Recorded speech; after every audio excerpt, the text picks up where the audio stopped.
I did it then, now I wouldn't do it. It was something I don't want to change my name anymore. Clarification? Wow. Yes, clarification.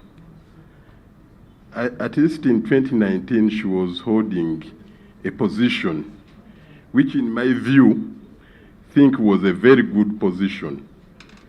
For her to say, maybe she signed because she was not a CEO then, I think she's taking this committee for granted, and maybe she may think that we are full, but in my view, she cannot deny. Even someone of senior 4 read and then sign. So for her saying, because she wasn't a CEO that time, that's why she signed that document. I don't understand her by saying that. If you go back to her CV, you will realize that she was holding a very good position then, unless if she's telling us that even the other one was a lie. Actually, even for further emphasis, okay, you might not have been CEO of Uganda Airlines at the time, but before this date, you had been, if you told us lies in your CV. Can I have a country manager? Yeah, country manager is, you're the top boss within the country, at least. You are a decision maker. Okay, let's not pettifog over trivialities. What's important is you did this with a sound mind. You were a responsible person in society. You had held, fairly serious positions. So it cannot be that you were young and naive, because that's what you seem to want to insinuate. I was not CEO by then, and that kind of thing. Let's do this. Of course, we are entering this in our record. Good enough, you have admitted. You know this document, and then we'll see how we pick it up from there. Because when there's so many things that are not adding up, you're saying you're so and so, and yet it doesn't seem to be the case. We'll determine how we deal with this issue, because these are just too many lies for us to handle. It's confusing. It's confusing. Honorable again, then the Vice. You earlier before to change your name. And then two, when you realize you needed not to change your name, what's happened? Because according to your statement, it's not flowing. And the fact of the matter is that I think you accepted the truth that the document in front of us is a legal document. The fact that it has been registered already with the Uganda Registration Service Bureau, that means it is a legal document. So I think it would be prudent enough for you to be factual enough before the committee. You don't need to lie. Okay, point of procedure. Chair, and I don't think it's procedure right for colleagues to continue asking questions related to a matter that you've already passed the ruling. Okay, Honorable Naomi. Thank you. Into her personal life. In life, we all pass through. We don't know. Others marry, others divorce, others remarry. That she changed her name is her personal decision. Here we are only interested in the names she used on her certificates, the names she applied the job for, and the names she's using now. And she's still bamuturaki according to her certificates. I think we better dwell on her other things other than her personal life. You see, okay. When you hold a public office, a lot of things changes. Honorable Naomi knows very well that her voters can do anything to her, regardless of her status. So holding a public office, you can't say that this is personal or what. In my view, I think Honorable Naomi is taking us somewhere. But Chair, let me first, Chair, Honorable Pindi. There are certain expectations of you. Okay, the other day we were discussing the salaries of these people. a salary is supposed to be a private affair. Honorables, I am personally not bothered about the reason why she would change her name. It's okay, yeah? Our only challenge is consistency, not adding up. That's the challenge, because if you swear an affidavit, if you register a deed poll, importantly, you're not going by that. Even, legally speaking, you are a different person. So it raises questions of integrity, changing the name. I don't care what the reason is. Legally speaking, today I can wake up, it's my decision, yeah? But you see, going forward, I cannot then refer to myself as Joel Senyinyi, because legally I am now Marvin. So that's the issue altogether, yeah? And that's what we are trying to. People change their names, and it's all right. The reason is none of our business. It could have been convenience, could have been, or I don't know. I don't care. My concern is that now the name has changed, but going forward, you're not using it. What to us as a committee? Our concerns are issues of procedure, not personal issues. That's why I have objected to those asking her, why did you change your... Actually, just like a piece of advice to Madam Jennifer, I think it is just courteous for you to realize that, yes, I made a mistake, and at this point I made a mistake. This is just a one-pager. It was just a one-pager. So easy to read through. Just last week, I was applying for a visa for my daughter, and I was asked to do an affidavit. And trust me, the lawyer made a mistake. Instead of saying that my husband is the father, he wrote mother. And that makes a big difference. I had to take back the document for him to correct before appending my signature. You know what it means to append your signature on a document as big as that? It speaks volumes. And I think it reaches a point where you don't need to argue much. Just say, at this point, I made a mistake, I never read through the document, and I asked to, to be excused on that. It doesn't take away anything from you. That's for me what I wanted to add. Thank you. I think we are a very laissez-faire country. I pity anyone who thinks someone should be one person and a different person at one time. If we made this report about bamuturaki, and she wants to challenge it tomorrow, when actually she's registered as in her previous names, she would defeat us. It is only important that if you're a public officer, you are known by who you are. So that whatever recommendations and whatever action you take in the interest of the public, you are personally held accountable to them. So no one, in my view, before we proceed with her, we should ascertain who she is legally. Otherwise, we could be here dealing with someone we cannot stand tomorrow to confirm that this is the person. These are legal matters. And by the way, MPs, for example, who have lost their seats because of change of name, that your certificates read different names, and then other documents say other things, then there is a deed poll, those that have survived, there are those who present a deed poll like this one in court, and they say, the name on my national ID, the name that is registered on Mosho is saying, tomorrow, Madam Jennifer, I don't know whether now Jennifer Lenkai Arnold or Jennifer Bamuturaki could go to court and say, but that is not who I am. So it's important that these issues are settled properly, because it's a legal matter. It's not a personal matter at all. I really want us not to spend so much time on this, because there are several other issues we must be able to tackle.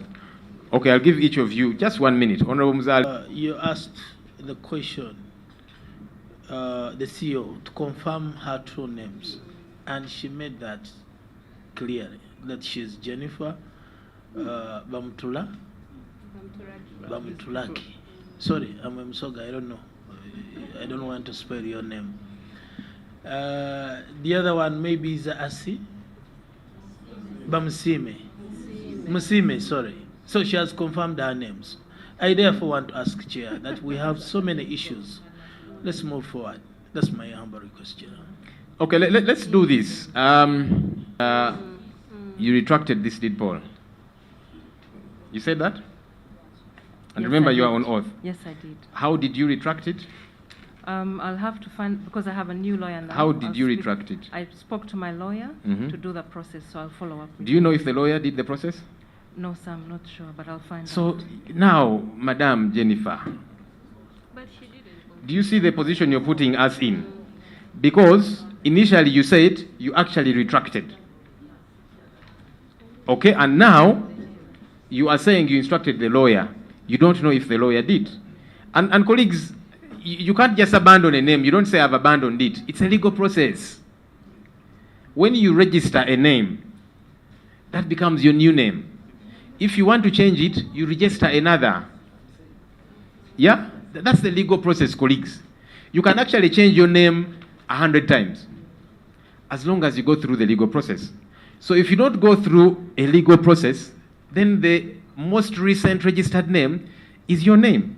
So now Madam is saying, I instructed my lawyer to retract it. Did she follow up? No. Now, do you know why I conclude that this was not retracted? Because it would require her signature. So she doesn't know if the lawyer did it. The lawyer could not have signed on your behalf. So either you are telling us a lie, you never instructed the lawyer, or you were negligent, because this is not a function of just the lawyer. That's why the lawyer didn't sign for you on this document. You signed for yourself. So if there's any new change to happen, you have got to sign it yourself. So you cannot say, I instructed the lawyer. Now I've asked you, did you follow up? You said you don't know. So who knows?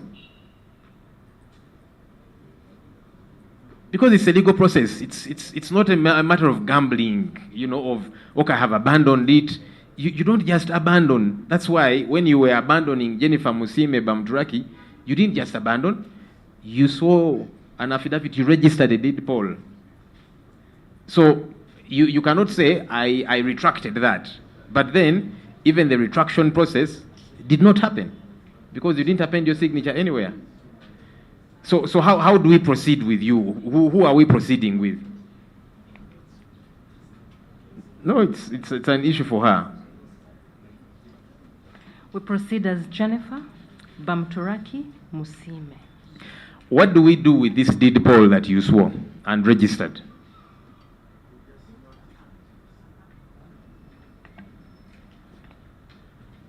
I'm asking you, madam, because it's you who signed that deed poll. Give me that deed poll again.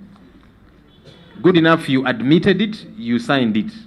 So, what do we do with this deed poll? The legal process was not concluded, sir. No, but you see, The legal process was not concluded. So you're discussing when the legality is not concluded, sir. So I repeat, Jennifer Bamuturaki Musime. Thank you.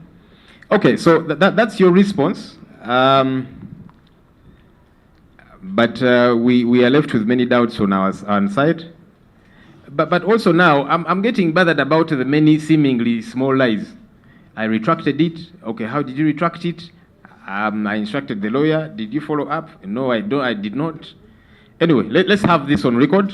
We will determine how to deal with it. Because it's very confusing and we are treading a very thin line, because we must be sure we are dealing with the without right even person. knowing the source, since she has owned it, is it possible for her to kindly sign? No, she didn't have to.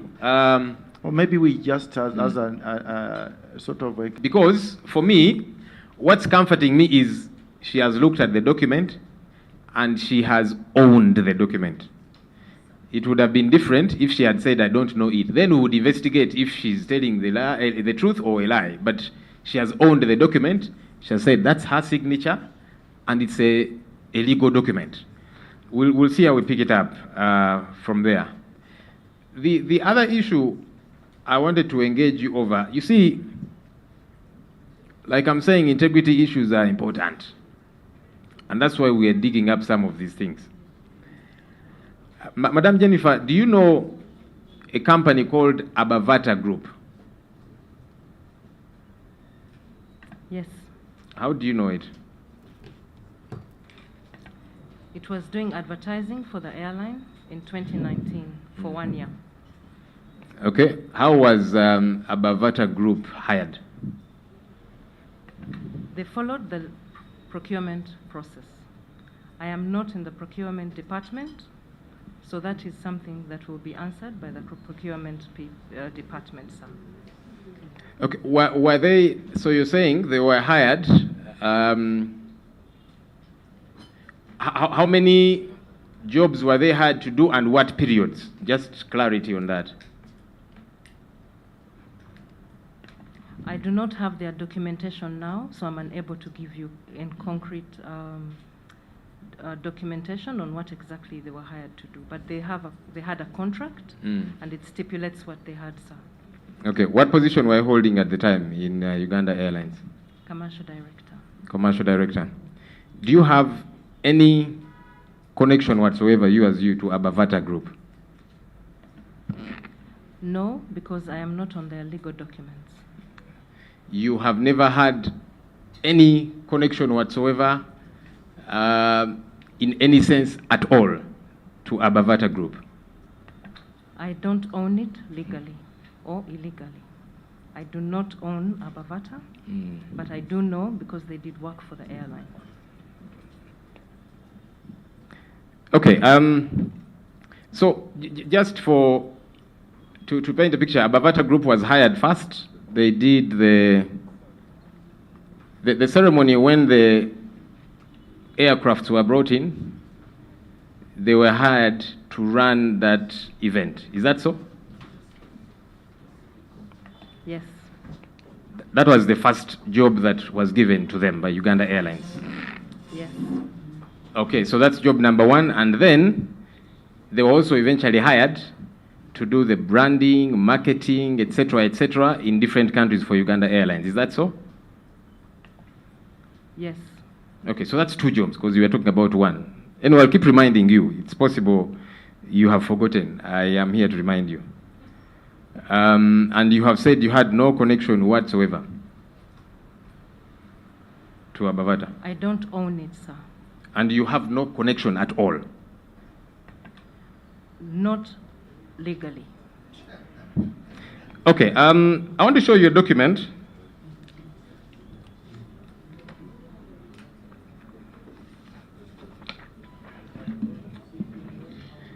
This is a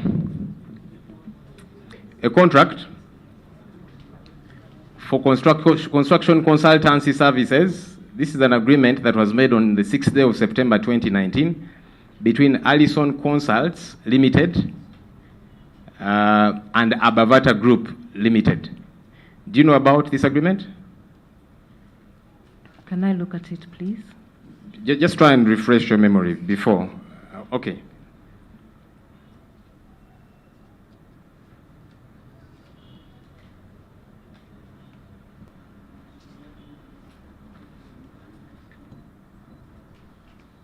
This wasn't between Uganda Airlines and Abavata. This was Abavata and another company altogether. What was it about, sir? Okay, let me... So are you saying you've never seen this document? I could have, but I need to know what it was about. Let me read for you. So, whereas the client wishes to engage the consultant to provide the services described herein, and contractor agrees to provide the services for the compensation and otherwise in accordance with the terms and conditions contained, in consideration of the foregoing and for the good and value consideration, the receipt and sufficiency of which are hereby acknowledged and agreed to, the client and consultant intending to be legally bound agree to the terms set forth below. 1. This contract will become effective for the period beginning 6th September and ending 27th day of September upon the approval of both signatures. Scope of services to be performed by the consultant, Abavata, to include basic topography survey to produce topo maps, hydrogeological survey to site potential underground water sources, farm plan detailing orientation of farm structures, structural drawings of intended farm structures, bill of quantities for the farm structures. Do you remember now? Is it making sense? A little, yeah. A little. I think it has to do with farming Okay. Were you in any way involved in this agreement? No, sir, but I was asked to sign it because I was part of the ministry. Part of the ministry? A part of the ministry of the owner of the Abavata. But you said you had no connection. You've never had any connection to Abavata. Not legally, sir, because you asked if I own it. I didn't ask if you own it. What did you ask, sir? What do you remember me asking? You asked me if I had anything to do with it. I said I don't own it legally or I didn't ask you if you owned it. What did you that ask? was you responding, saying I don't own it. Ah, okay. I beg your pardon, sir. Okay, let me move to the last page of this document, of this agreement, where you signed as a witness. This was executed under seal, signed by Abavata Group in presence of Jennifer Bamuturaki as a witness, and there's a signature. Is this your name and signature? Did you sign that? Just speak on the microphone. Yes, I did. You did? Yes. Okay, so you signed as a witness of Abavata Group, which you have told me you have never had any connection to. This was before, just a second. This is my document. Don't worry. This was 6th September 2019 and running up to 27th September 2019. Where were you working at the time? Uganda Airlines. Uganda Airlines. What position were you holding? Commercial director. Commercial director. So, you are here, a witness, in an agreement for a company. Of course, you first said you had no connection, but this establishes connection because nobody just signs as a witness, you know. So this is an agreement. You sign as a witness for this company called Abavata Group. This is the same company that was hired to run the event of the aircrafts being brought into the country.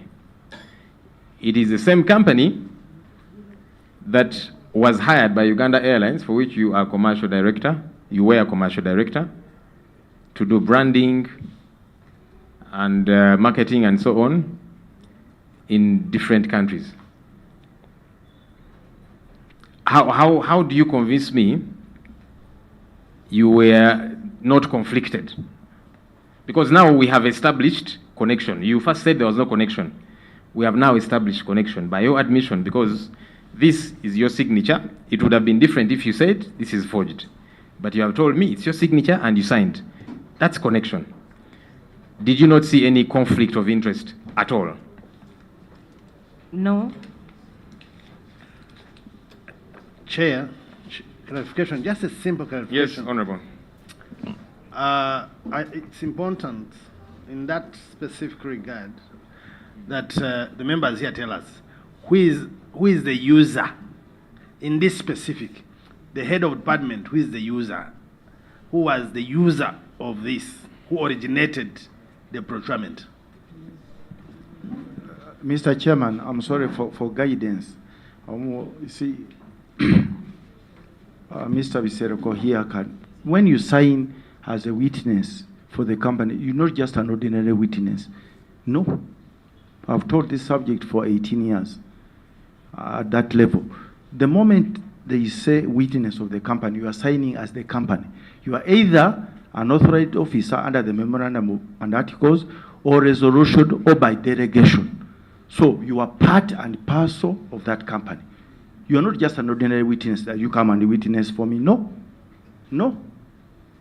And Mr. Viseroko can testify here. So you are part and parcel of the company. Yes. Clarification. And then I have a rejoinder question. Who is the user under this arrangement of advertising, marketing Uganda airline abroad? Who was the user? Which head of department was the user department? That's why you put a seal, a stamp after. So basically, on this, it's not really your wish to say I was not an owner. No. just answer the issue of conflict.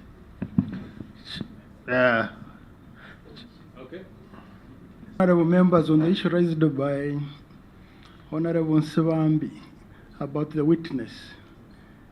Yes, the level of expertise would be very important and material. Yes, people witness documents, but if you are an advocate, the level is different from an ordinary person who witnesses. So in terms of the degrees of conflict of interest, we have to be fair and say if there is no ownership, you are not a director, but you have witnessed the document of a company because you know somebody. Counsel, Chair, talk Chair. as a lawyer. As a lawyer. Chair. Yes.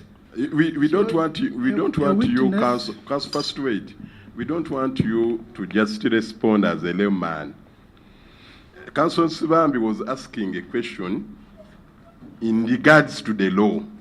Now, as a lawyer, and the company secretary, and the former registrar, you know what we are doing? We are helping this country. So, as a lawyer, a technical in that field, what would you guide? What is your advice? Yes, honorable members, which is a fact.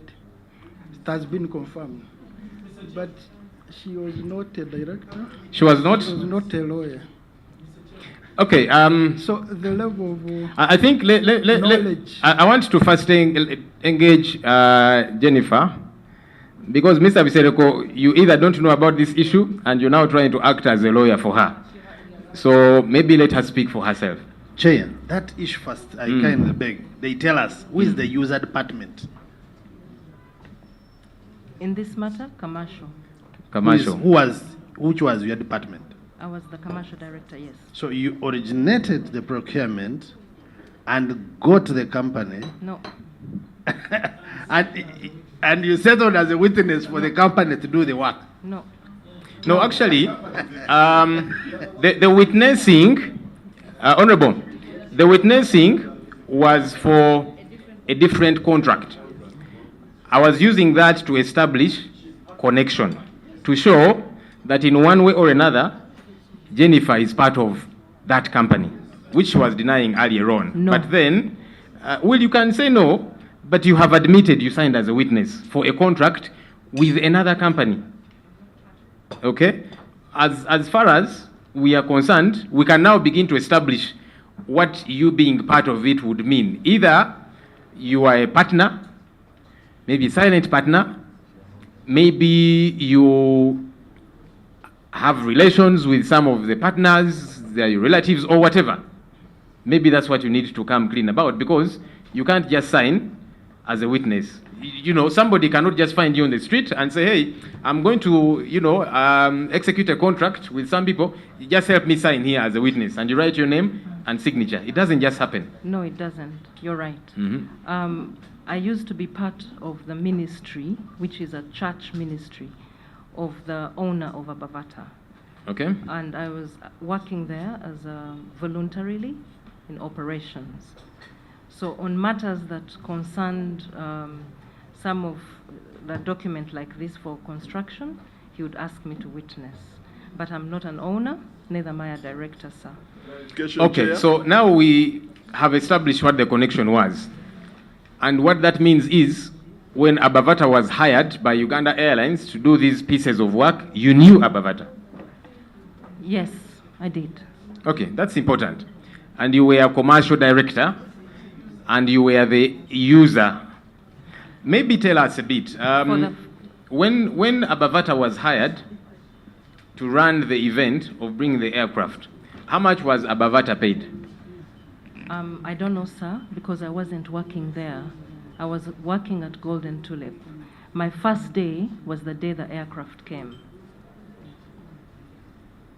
Your first day was the day the aircraft came? Yes, my first day at work. That's the first day of my contract, actually, when you look at it. The same day when Abavata was running that show? Yes, that was my first day. When did you sign your contract? On the 23rd of April, 2019. And when did the aircraft come? 23rd, I think. Of Ephraim? Was it 23rd? Yeah. Of when? 23rd of April, 2019. You're saying you signed your contract on the same day the aircraft came? Yes, I could have, but that's the day I started. Yeah, but when did you sign your contract? We need to check again now that I think about it, but the first day at work was 23rd, my first day at work. When did you get an appointment letter? I got it earlier because I was still with Golden Tulip and doing my handover. That's when I got it. But I usually append dates on my documents. It should show what date I signed. I can't recollect. But my first day of work was the 23rd. Okay, and when Bavata was hired to do the branding and marketing of Uganda Airlines in different parts of the country, how much was the contractual sum? I don't remember, sir. But what do you remember, madam? Because you see, you keep saying, I don't remember, then when I eventually remind you like I am going to, you begin to say, but that's not, okay, this is what it was, and so on. I want it to come from you. I don't remember because it was a big document. I don't remember. I would have to look at the contract to recollect. Do you remember ever telling your boss, the CEO, about Abavata potentially being, a good company to do this work of marketing Uganda Airlines in different parts of the country? Yes, I do. Okay, what did you tell your boss, the CEO? Well, I told them they had handled. It was a long email. I told them they had handled. They had handled aviation before, airlines. They had handled Ethiopian Airlines, and I was explaining why he should not just terminate the contract, but should do it legally. At the time, the email you're referring to, it was. I'm not referring you. You're the one telling me. Yes. I'm yet to bring out what I have, so you tell me what you want to tell me. Yes, what I want to tell you is exactly what you have. So you know what I have? Yeah, absolutely. I know what you have. Okay, keep going. Yeah. How did I get to know Abavata? When I was working at Golden Tulip, the CEO wanted, at the time, there was still a task force, and they wanted a company that would do events for the coming of the aircraft. So I said to him, I know a company, but I wasn't working in the airline at the time. So I referred him to Abavata. So they had their meetings. In fact, Ephraim was at the time on the task force. And so they invited him to come to the airline and present, but this was before the aircraft came. So the first meeting I wasn't there. No, the first meeting I was because Colonel Malaya wanted me to introduce Abavata to them. But then the consequent meetings, I wasn't. I think I was on one last meeting where they were presenting the artwork and all. And Cornwell was very clear that I can only sign artwork since I am not mandated to sign the financial figures as I haven't joined yet. But the artwork was insignificant. So yes, that's what I remember. So at that point, they were hired for what job specifically? That was the arrival of the aircraft. Yes. Okay, so giving the contract to Abavata to run the branding in different parts of the country, you were now fully staff as commercial director at Uganda Airlines. Yes, sir. But there's a process to how these contracts are awarded. It's not the contract manager that awards. The process of PBDA is well known. There's a procurement process that happens, where it's either a direct bidding, depending on the time frame and the justification, or you do an RFP, or you do the advertising. I'm paraphrasing, but because of the time frame that we heard. Were those PPDA regulations followed in hiring Abavata at that time when you were commercial director? I believe so, sir, because my part was to do the terms of reference, those are the TORs, and pass them on to the procurement manager at the time, which I did. and then he did the process with his department. Clarification, Chair. Okay, so you were saying that because at the time there's something you were trying to explain. Oh yes, what I was trying to explain was when I joined in April, the 23rd, we were supposed to start flights in June. So we needed, I remember Cornwell mentioning that we needed to have someone who would do the advertising and the branding. But he says to me, please do it properly. And because I was coming from a private entity, he said, with government, it is done differently. So he asked me to go to the procurement gentleman and have him give me the processes. And he also requested that give him your timelines, let him understand what is at stake and how the different time structures that are in between a procurement process play out. And that's exactly what I did. I went and met the procurement manager. So when I gave him the timelines, at the time we were supposed to start in June, although the flights delayed and we started in August. But yeah, basically that's what happened. So the procurement process wasn't done by me, sir. The awarding wasn't done by me. And that is part of the procurement. What I'm asking you as somebody that was senior at Uganda Airlines as commercial director, the end user, in hiring a Bavata, were the procurement regulations followed? I want to believe so because it wasn't I who handled it, sir. Chair, some The information. contract manager is not involved in the procurement. What happens is you give the terms of reference, the TORs, and the procurement department moves with it. Sure. You're only brought at a time when you're doing the evaluation. Do you remember having a conversation with your boss Yes. regarding the emergency of having to get a Bavata on board, and for that matter, direct procurement was done? No, that conversation was not for direct procurement, sir. What was it for? That conversation I had, remember at the time, Ephraim Bagenda was the CEO. My conversation was with Ephraim Bagenda because at the time the airline was having bad press and they were talking of bombardiers having rats and tuk-tuks. So Ephraim says to me, Jenny, I want you to manage that narrative. So I say to Ephraim, we do not have a procurement, we don't have an advertising agency, we don't even have a procurement process that we in place. So Ephraim says to me, manage it. So I say to him that the only way we can manage this is if we go back to a Bavata because they've done work for us already. So maybe that would be easier. So it was at that point that we requested a Bavata to come and help us manage the PR between the time when we were being told about bombardiers having rats. How much was the Bavata paid? Sir, I don't know. You are the commercial director. I don't You're know, the one sir. in charge of the monies. No, I don't know. Okay, but what you seem Chair. to say there, you requested a Bavata to come on board. There was no procurement followed. I can't recall, but what I know is No, you have just told us I requested that them to you come requested a Bavata to come and to support. come and do Yes. this work, and they were paid.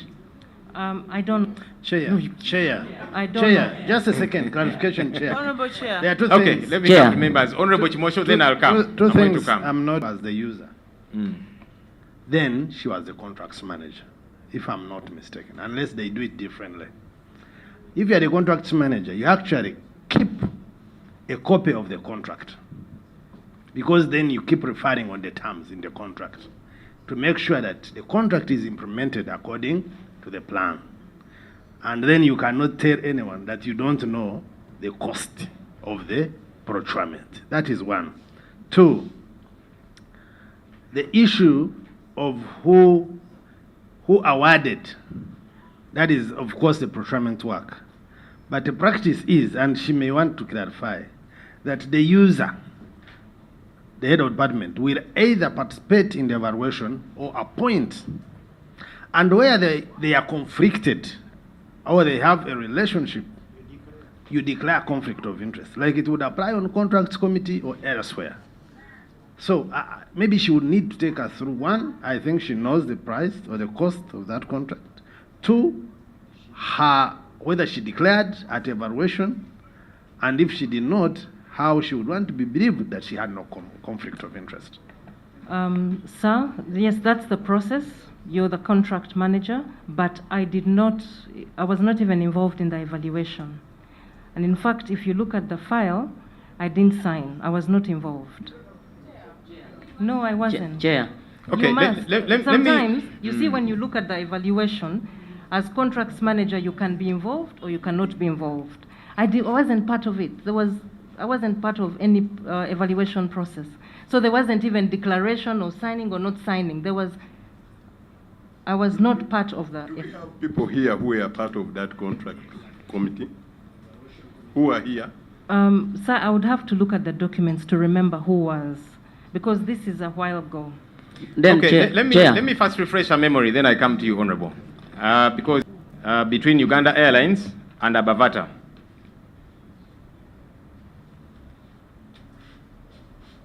so, the consultant, that is Abavata, shall carry out the services in accordance with the provisions of the contract, and for avoidance of doubt, the consultant shall provide the said services in 7 destinations, that's Entebbe, Nairobi, Dar es Salaam, Mombasa, Bujumbura, Mogadishu, and Juba.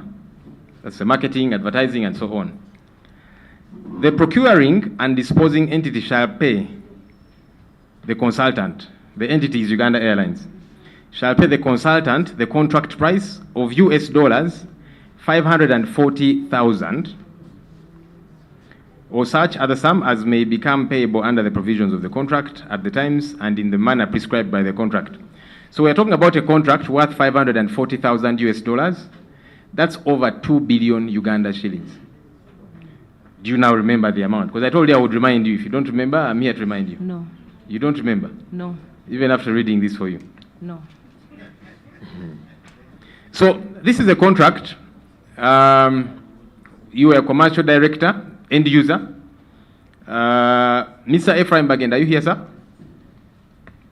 Yes, I am. You signed this contract as CEO. Do you remember? So this is such a long time ago, I cannot remember exactly. And we were in the process of starting the airline. There were so many things being done. So I may have signed it. So Go ahead. I may have signed it, but I cannot specifically remember if. Okay, let me request you to come, sir, and look at this signature, and then let me know if it is you who signed or not. Kindly come, sir.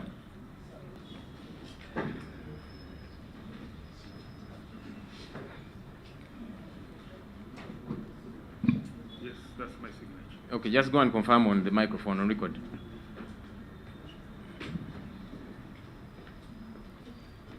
Yes, that's my signature. It's your signature. Did Uganda Airlines, for which you were CEO at the time, Yes. follow the procurement regulations in hiring Abavata and signing this contract? To be frank, Mr. Chairman, I cannot remember exactly. There were lots and lots of things being done, and we're in a rush to launch the airline. I can't remember exactly. I have to refresh my memory by reviewing documents or anything like that. This is a contract that's worth over 2 billion shillings. Yes, I do appreciate. In fact, to be exact, my math tells me 2 billion 35,800,000 shillings. So over 2 billion. Also depending on the rate that you use, because they're talking about 540,000 US dollars. And you're saying you do not know if procurement regulations were followed?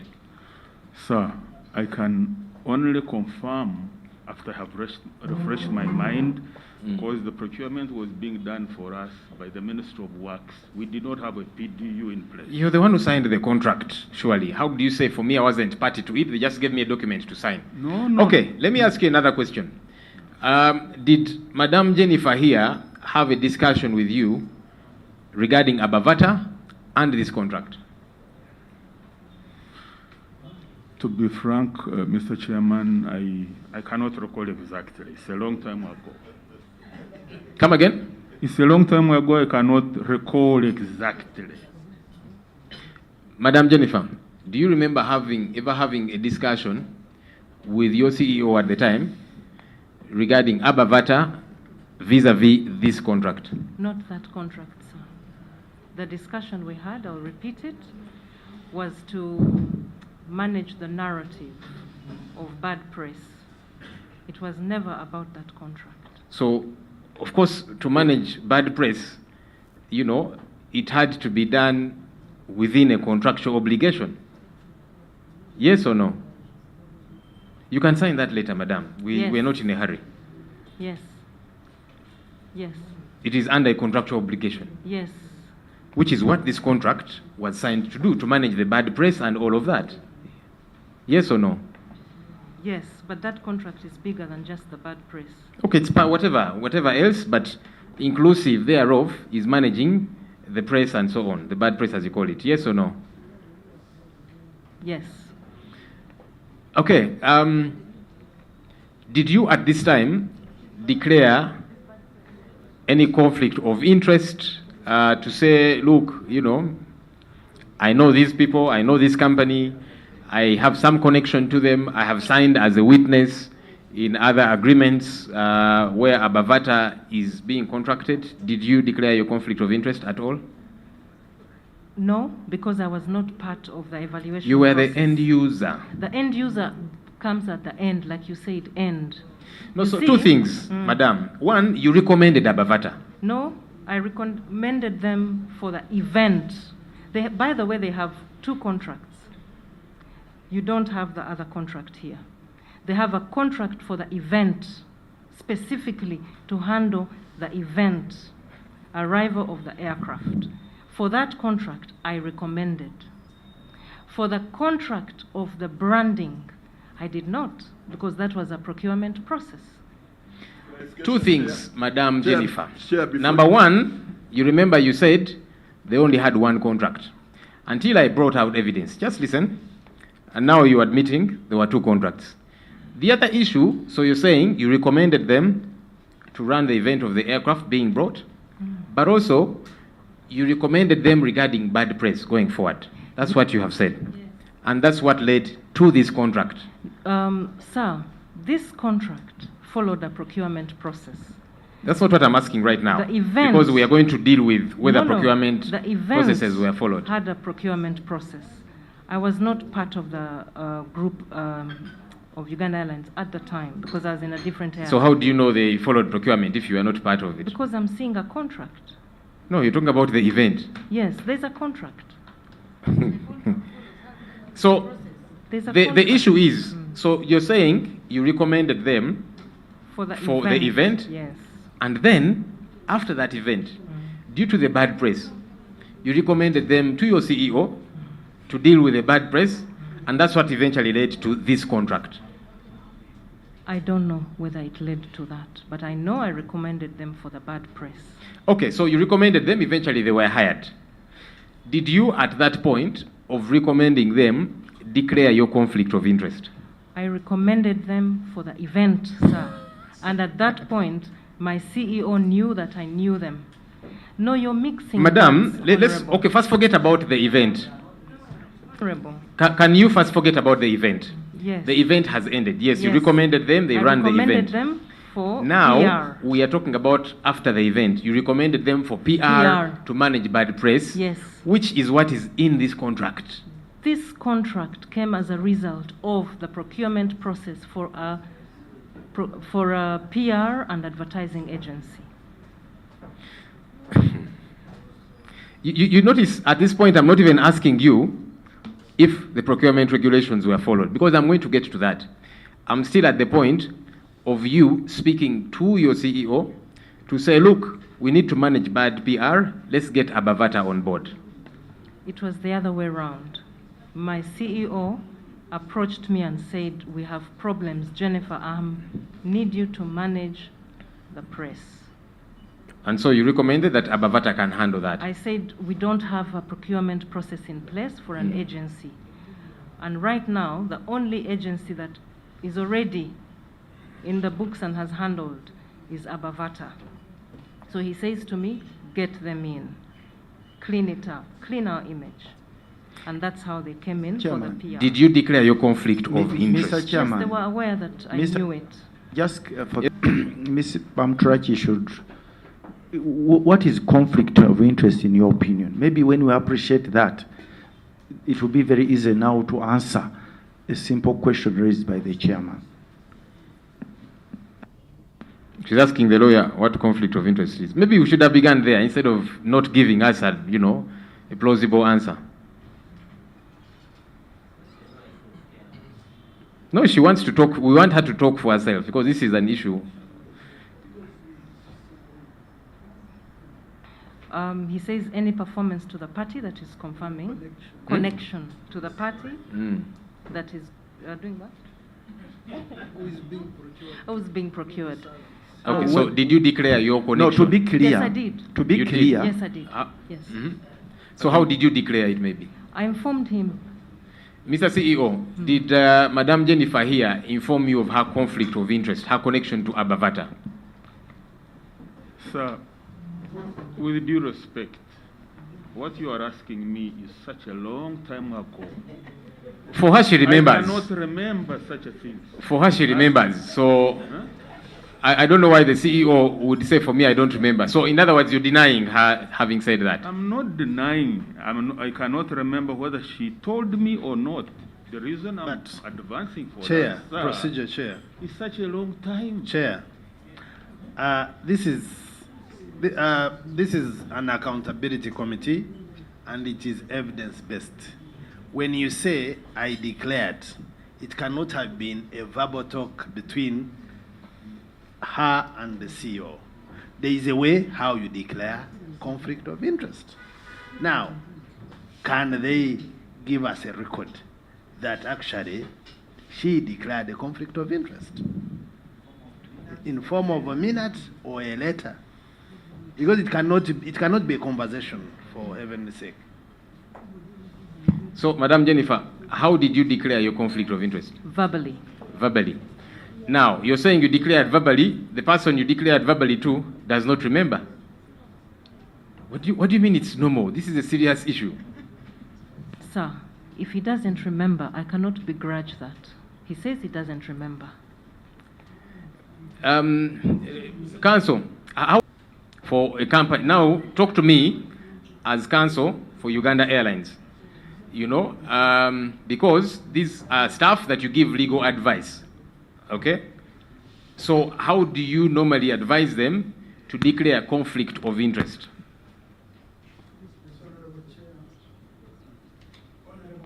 Just bring it closer.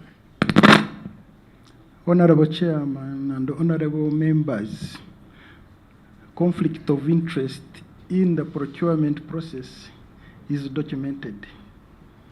So there is a form for the contracts committee members when they are handling any matter, any procurement, which every minute which you sign, whether you have conflict or not. Okay.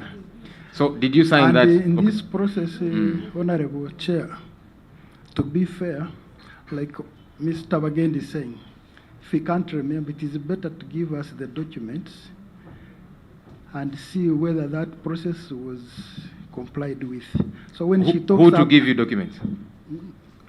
time to look at that procurement file, whether there was compliance with the law. No. You know why that doesn't make the cut? She has been very clear. She declared verbally. So don't try and force it, because you're going to leave this place and go and forge the document and backdate it. So I'm not going to accept that, Counsel. Honorable Chair, that's what I'm saying now. I said that the declaration of conflict of interest is documented. Okay. So when she says that she did it verbally, so that is not on record in the file. Okay, so it was done irregularly. And we have ascertained as end user, so who was the contract manager? I was? You were the contract manager. Yes. And you did not declare your conflict of interest the right way, by filling that form which he's talking about. That form he's talking about, you fill when you're on the contracts committee. That's what he meant. You were the contract manager. No. Contracts committee is where you fill that. Madam, you were the contract manager, yes or no? Yes or no? I was the contract manager. I was not on the contracts committee. The conflict of interest is a document you sign when you're in the contracts committee. Chair, guidance, Chair. Mr. Chairman. I have Yes, law Honorable in the Chimochi. law. When you look at the functions of the user part. Chair, I don't think we shall get anything new from her. She has already considered. She didn't declare officially conflict of interest. That is very true. She has clearly accepted it. And she cannot deny that she was the user manager, and for that case, she initiated the contract, and she had to provide technical guidance to the contracts committee, and therefore, Mr. Chair, in the interest of time, we go to another issue. Honorable Mpindi. Chair, I wanted to know who constitutes a contract committee. Who are those members that constitute a contract committee of Uganda Airlines? Because my thinking is a contract manager must, unless if they are doing it differently, must be either a member or an ex-official member of the contract committee. Yeah, sure, Honorable. The contracts committee is appointed by the accounting officer and sent to the PSST for approval. So it is a standard, by the accounting officer and sent to the PSST for approval and to be appointed as such. But then for evaluation, that is appointed by, I think, the accounting officer. It is the work of the accounting officer that appoints evaluation committees. It is a procurement committee. Yeah. The issue here that we have established, you as commercial director, somebody that was the contracts manager, and for that matter managed this contract, you had a connection to Abavata, which you have admitted. You did not officially declare that connection, as should have been, and there is every possibility you vouch for Abavata for this contract. No. Without, Madam, I don't want you to speak when I am speaking. I'll ask you to speak, and you will speak. Are we together? So, as commercial director, as a contracts manager, you had a connection to Abavata Group. Which connection you have admitted? You did not declare that connection the way you should have. And then you're eventually managing the contract. How do we know? Because that for me points to integrity issues. Because it's similar to me getting my company, one I have a connection to make sure I give it a job in an entity that I am running. That is problematic. And that time you were a commercial director, now you are the CEO. I am worried about what more could happen. Because if as commercial director, you could do what you did and you didn't even follow the law, declare your conflict of interest, these people are hired and you have a connection to them, you know, it's possible the connection could even be bigger that you have shares. I don't know, because there is a connection and you don't declare this. I'm thinking, what more are you able to do as CEO? It worries me. It concerns me. Now, the other issue we need to establish aside from the conflict of interest, which is very clear, Mr. Bagenda, the information we have is that there was no open bidding for this contract, for this procurement. Abavata was handpicked because apparently there was an emergency situation to deal with, PR and all of that, so direct procurement was done. What's your response to that? The airline was not handling procurement. Procurement was being handled by our mother ministry, Minister of Works. So all our procurement was being done by PDU in the Ministry of Works. So I cannot recall whether it was direct procurement or competitive bidding because I was not part of the procurement at the ministry. As CEO, you didn't think this is something you needed to interest yourself in because as CEO, you are the accounting officer. How do you say it was not my business to establish whether competitive bidding was done? We were directly under the ministry. Procurement, finance, everything was being handled by the Minister of Works. Now, who is supposed to pay for this service? And you are paying for the service. The ministry was doing subvention, what do you call it? They were handling all our finances. We were not handling any finance. At the time? Yes. What was your role there as accounting officer? So was your role just to sign the contract? Because good enough, you have admitted you're the one who signed the contract, this is your signature. Yours was just to append your signature. Is that what you're saying? No, that's not what I'm saying, sir. The procurement process was completed by the ministry.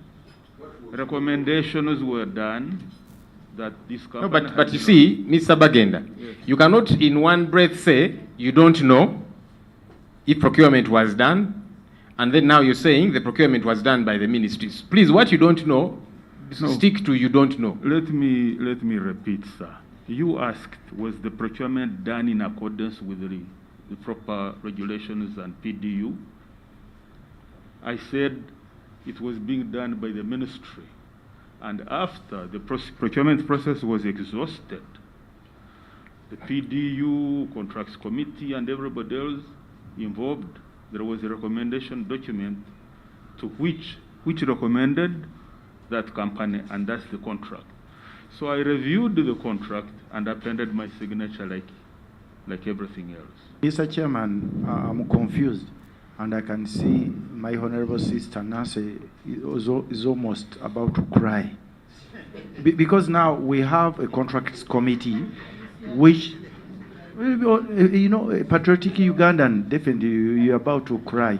So, Mr. Chairman, I'm confused. Maybe because I didn't go to a nursery school, I went through a madrasa.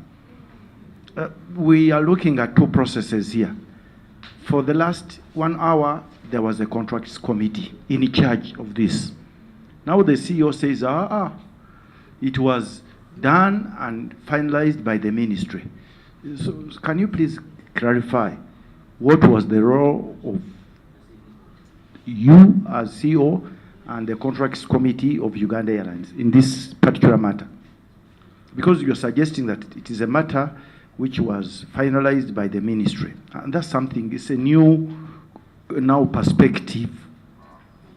I'm really confused, though I will not cry like my sister. So what I said was... And maybe, okay, first respond to that. We did not have a full-fledged PDU. So all our procurement was being done on our behalf by the Ministry PDU. We could have had 1 or 2 representatives on the PDU at the ministry. So we were like part of the Ministry of Works. They were handling all our finances, all our procurement issues, everything else, because we were not yet fully established as a company. That's what I meant. But I also don't agree with that of not being fully established as a company. You were CEO. Were you CEO of Air? You were CEO, you had a commercial director here, and by the admission of both of you, you had a discussion about Abavata, which she was vouching for. So how do you say, yes, the commercial director, Jennifer, came to me, told me about, you know, Abavata, let's get them on board and so on. And then somehow, for you, your next role was just to sign a contract with Abavata. You were not involved anywhere at all. You didn't care how the procurement process was handled and so on. And yet, you and Jennifer had a discussion about Abavata before any of this happened. I don't remember mentioning to you, Mr. Chairman, that I ever had a discussion with Jennifer about Abavata. But she says so, but I said I can't recall. Okay, so for her, she says she had a discussion with you about Abavata. For you, you're saying you can't recall. Mr. Chairman. So who am I supposed to believe of the two of you? What do you mean it doesn't matter? Mr. Chairman. He has been very clear. He said he doesn't remember. So are you really? Mr. Chairman. You see why it matters? Because conflict of interest is not declared. Conflict and of then interest? here you are vouching for No, it, and then Honorable. he says he does not remember. Honorable. Mr. Honorable Chairman. Mzali. Thank you, Chair. Chair, my neighbor here, I think he's trying to play safe. The former CEO. He's trying to play safe. If you pick his statements, I don't remember. It is way far back. Those are his statements. The issue was discussed between the two. It is clear that they initiated the idea. It is clear that they are the user department. Now, to say that it was Minister of Works, is it Minister of Works that initiated the idea? And Chair, this team should know that whatever they are referring to the Minister of Works, they are going to come. And they will deny. They have done so many times. And they are going to deny, and we will call you back here. Remember, you are on oath, and you are on record. So it is up to you to say, I don't remember, I don't know, but eventually, the works team is going to come here, including the minister.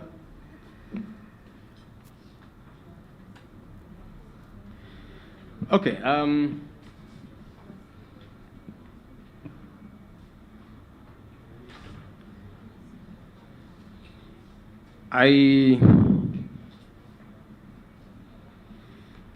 We are going to have statements extracted from both Jennifer and Mr. Bagenda with our CID. We're going to hand you over to them so that we capture what you have told us. Of course, we have it on record, and you have said it under oath. And if it is a lie, that's an offense, as we made clear at the start. So I want to first pause this issue. At the end, we shall hand you over to them. But there's another issue that I wanted us to process. Regarding some of the documents we asked you for, Honorable Kimosho, you have perused that HR manual. We had asked Madam Jennifer, and the clerk tells me she communicated, we wanted your academic documents. Did you carry them? I did, sir. Let me have them.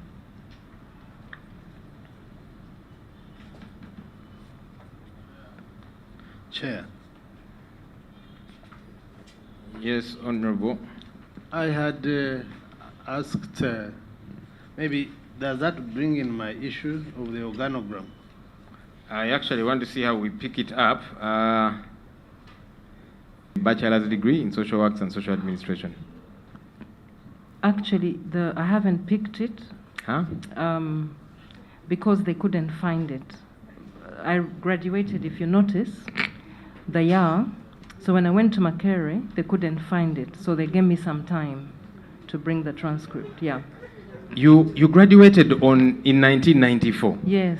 We are in 2022. True. And you're I've been saying there. that Makerere could not find, up to now, Apparently they your cannot, transcript. No, they cannot find our for our year. There's been a lot of movement. So from what I was told was that they could not trace the file where our year transcripts were. And, but I can't get and it. you are comfortable, because it's 1994 we are talking about, No, I'm Madam not Jennifer. comfortable. No, I'm not. And I've been there a few times, and they are still searching. So since 1994, we are in 2022. I had never picked it. Those are 28 years later. Yes. They are still searching for your transcript. I didn't look for it that far back, Honorable. Did you actually do this course? Did you study this bachelor's degree, Madam? Maybe you should. You are on check it. oath.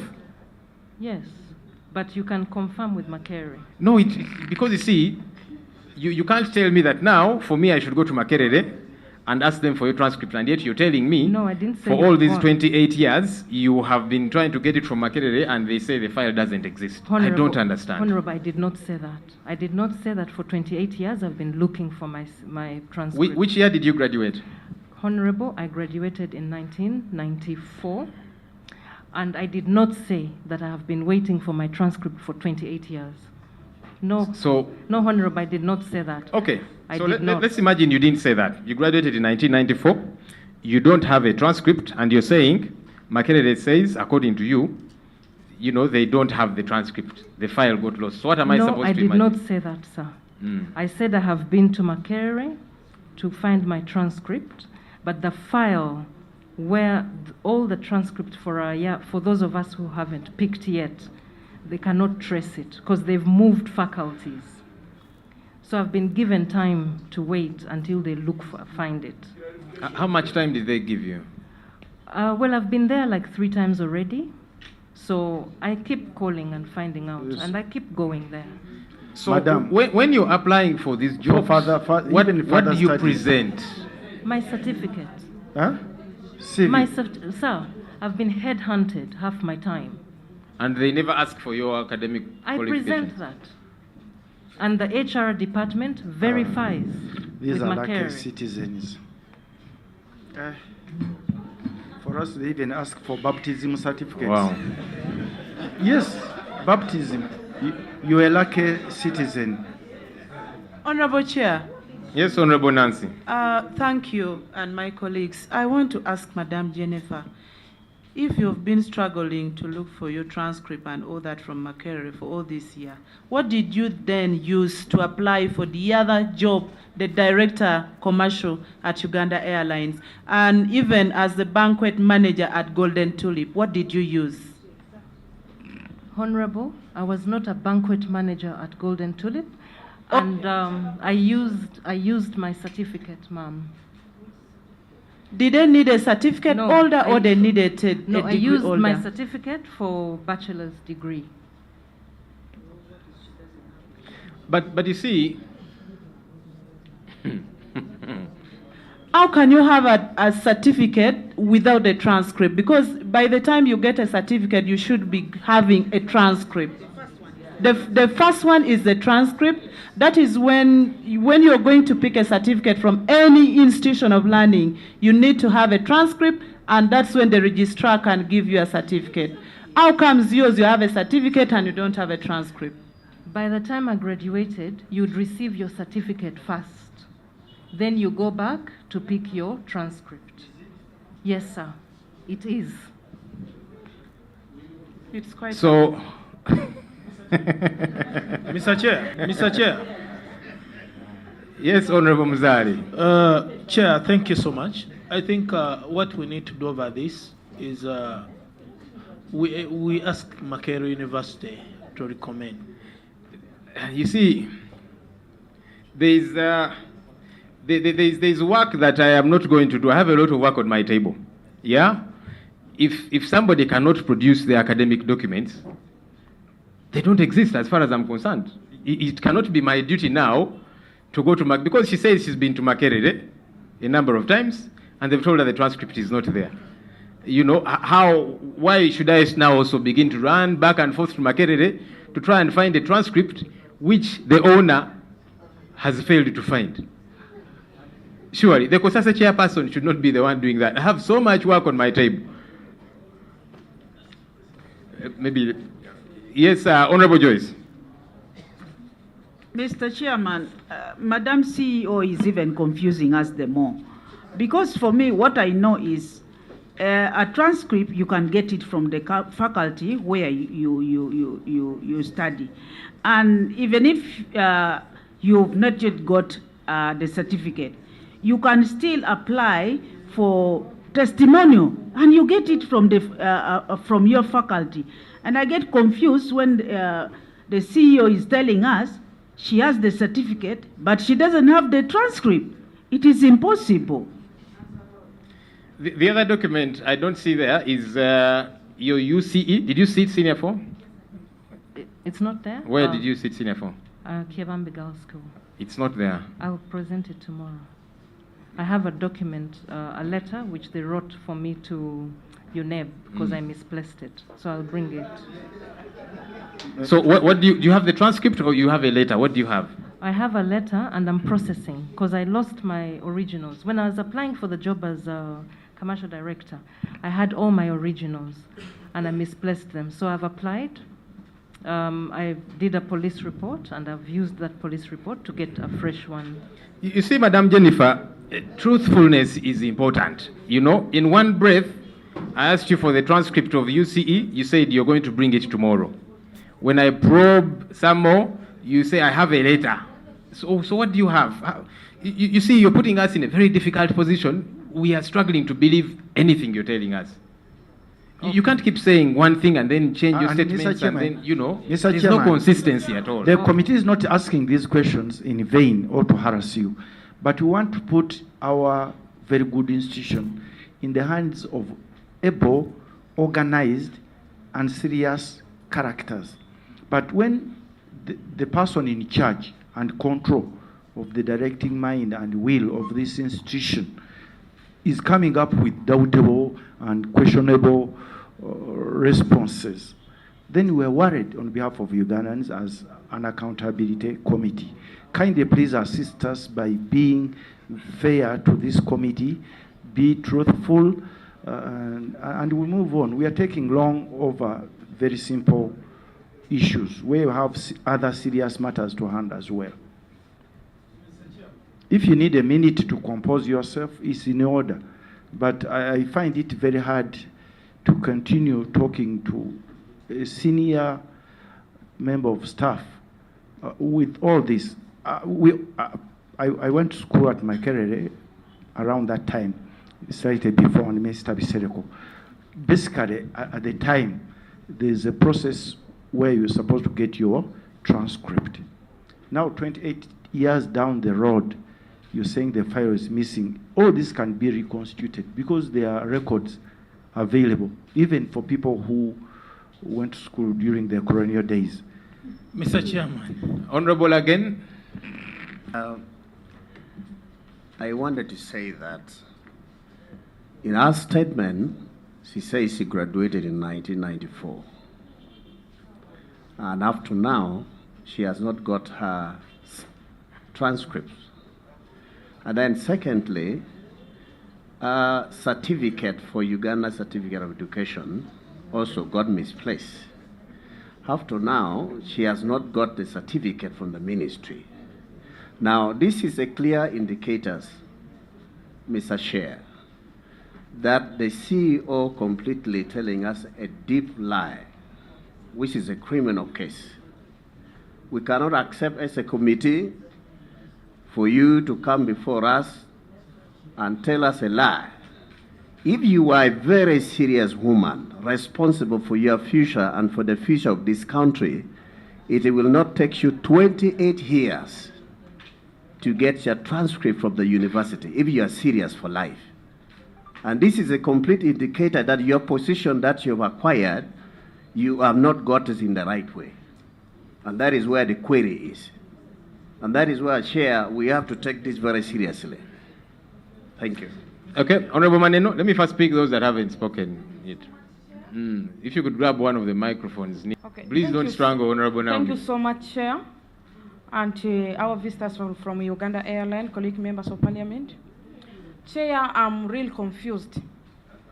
I'm confused based on what is really happening. I'm not believing that it is really happening in this county, Uganda, where a CEO is not having a transcript, a CEO is not having a O-level certificate, And I also believe that she's not having A-level certificate as well, because that wasn't requested from her yet. And if we are to request that, which means she's not having it, why is she really putting us in this, and why is she not telling us the truth? As accountability committee, we cannot tolerate this. She should stop confusing us. If she's not having the qualifications, let her be open to us so that we know what to do next. Thank you so much. Chair, just like another colleague in the committee, I'm now beginning to connect a few things as a result of this, Chair. One, the reason why the interviews were cancelled for the position of the CEO. Two, the reason why there was a suggestion for change of names and why it stopped along the way.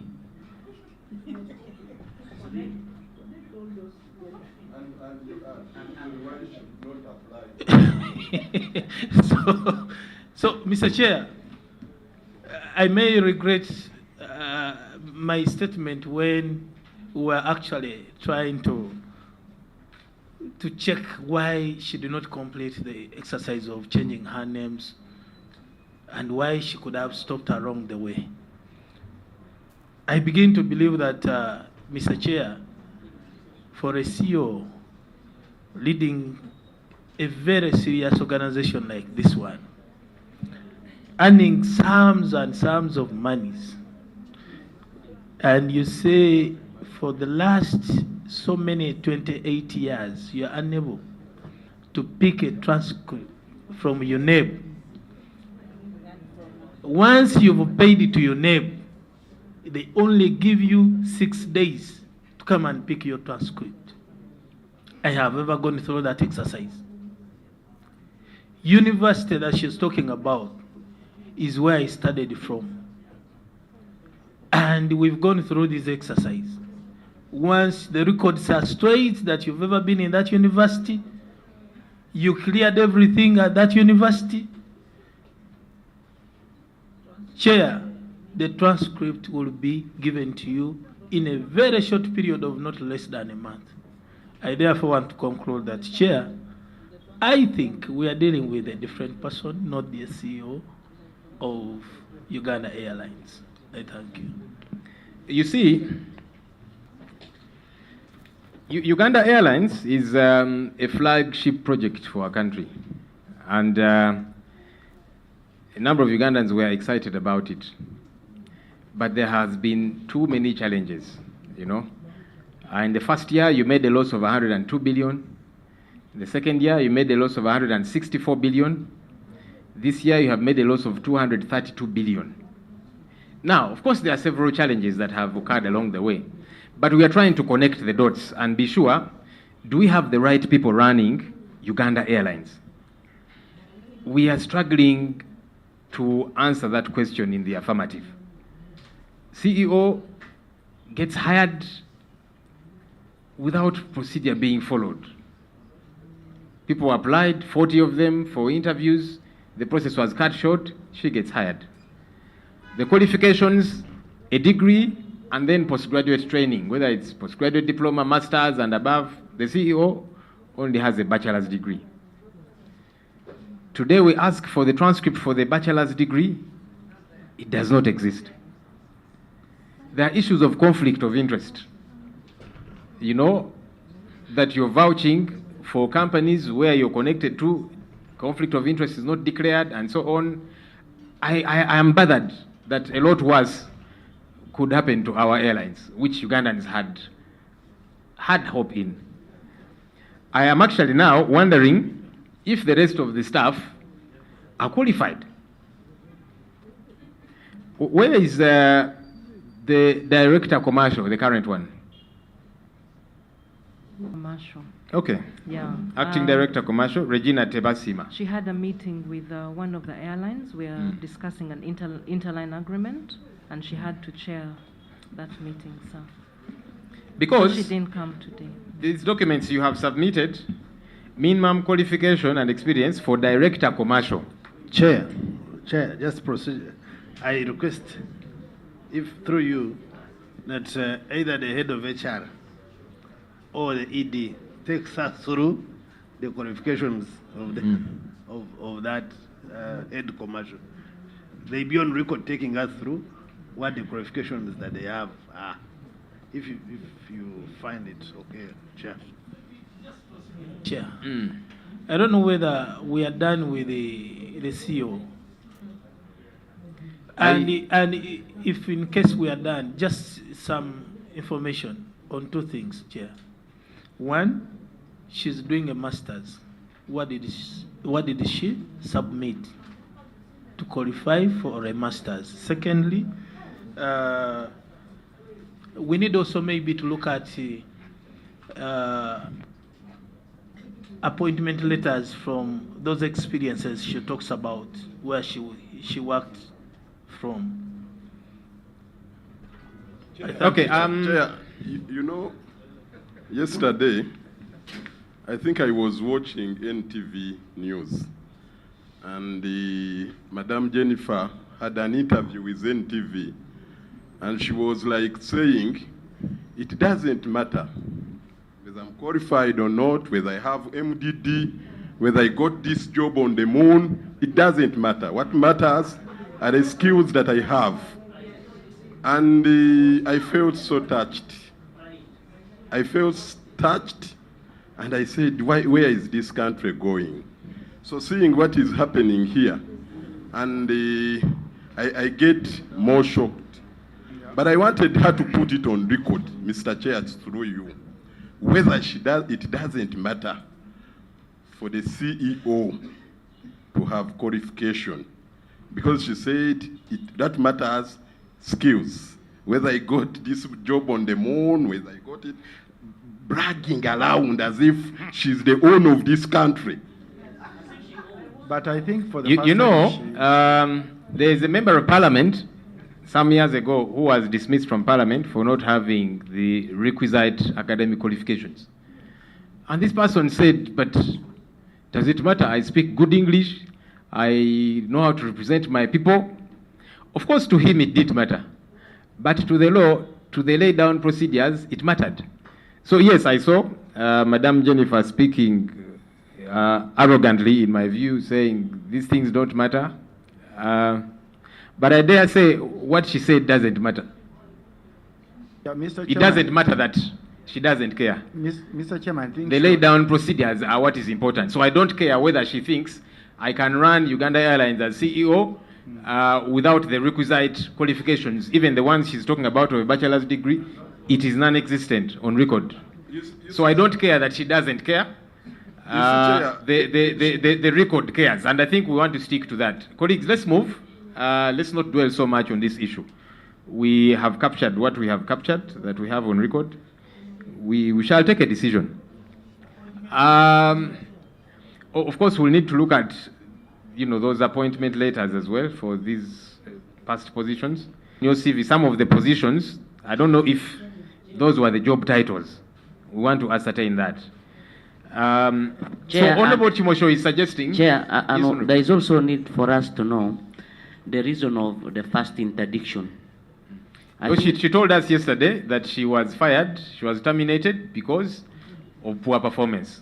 She said that yesterday. But we need to find out, Honorable Chair, because it is very hard for us to believe her now, because her statements keeps on changing all the time. That's okay. We'll interact some more with the board and all of that. Yes, Honorable Pius. Honorable Chair, as the way I see things, I would also suggest that she presents her birth certificate. We might be shocked that she was born in 1980 and graduated in 1994. So let her also present to us her birth certificate. Okay, I think that's fair, because now that these academic documents are not existing... Chair, very brief. We want to have a Did she give us her interdiction letter? Did you? Okay, you will present it. I have a copy myself, but... But I was not interdicted, I was terminated. She was terminated, actually, not interdicted. There are those two words that... Termination is please go home, don't come back. Interdiction is, okay, let's review, let's, processes and so on. Termination is, we have fired you, go, don't return. Please avail to us a copy on record. I got a copy myself through my ways, but it will be good that you bring it to us on record.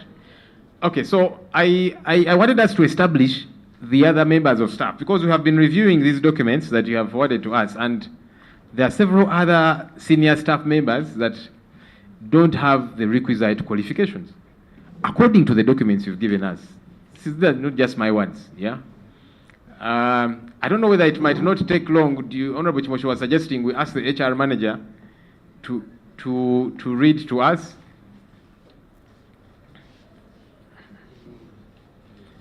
Okay, so there is commercial, director commercial. Then there is director flight operation. Which is the other? Are these the two? Yes. Mr. Chairman. Okay, yes, Honorable. Procedure. I think, personally, at first I thought this process was taking long, but as we review the other, what we call key issues of the Auditor General, this is the most important, in my opinion, because we'll be looking at losses, mismanagement. Let us, first of all, evaluate as a committee the caliber of the people in charge and control.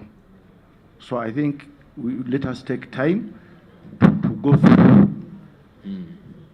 the CVs and qualifications of the individual behind. Because I think for the first time, Ms. Bamuturaki is saying the truth, that you see, doesn't matter how, in this country, people are just coming in and doing vurugu vurugu. So losses after.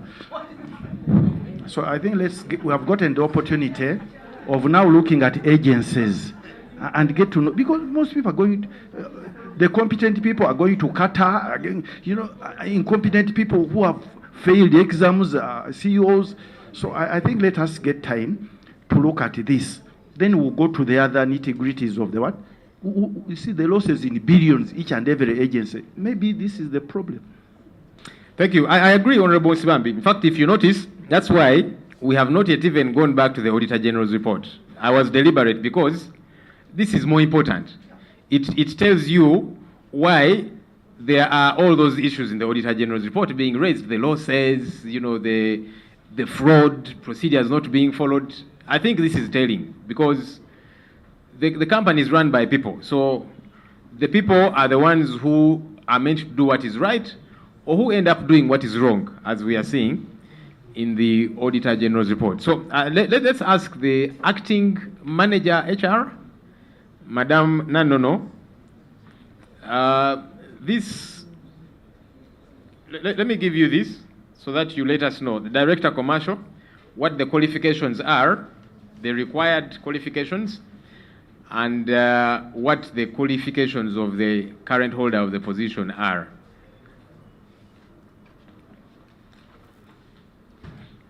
Director Commercial, the minimum qualification and experience, a bachelor's degree in commerce, business administration, or closely related discipline, at least 7 years of experience in sales and marketing department in a recognized setting, stroke organization, airline commercial management experience with demonstrated competences in e-commerce, knowledge of digital marketing techniques and technology-based product distribution systems, sales channels, and setting up a call center, knowledge of airline pricing, revenue management, interline services, and IATA airline practices, able to manage multiple startup stations across the target airline network with ability to negotiate effectively at all levels, ability to coordinate multiple activities, including travel agency, GSA, tour operator, OTA relationships, office setup, establishing contracts, recruitment of staff,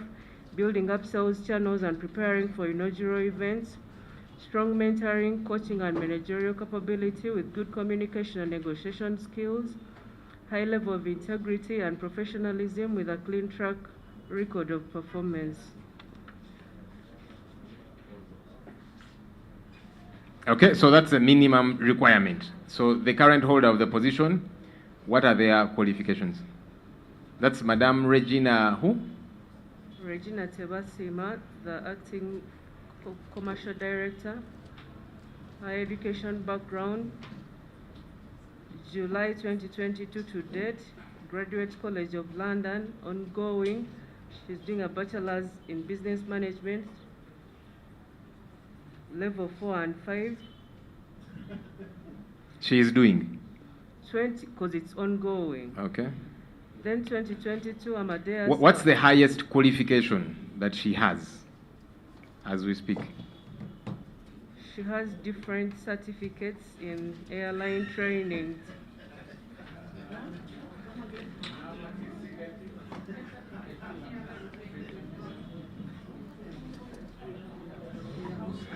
Okay, let me have that back. So that's director commercial. The minimum qualification is a bachelor's degree in business administration or, commerce or a closely related discipline.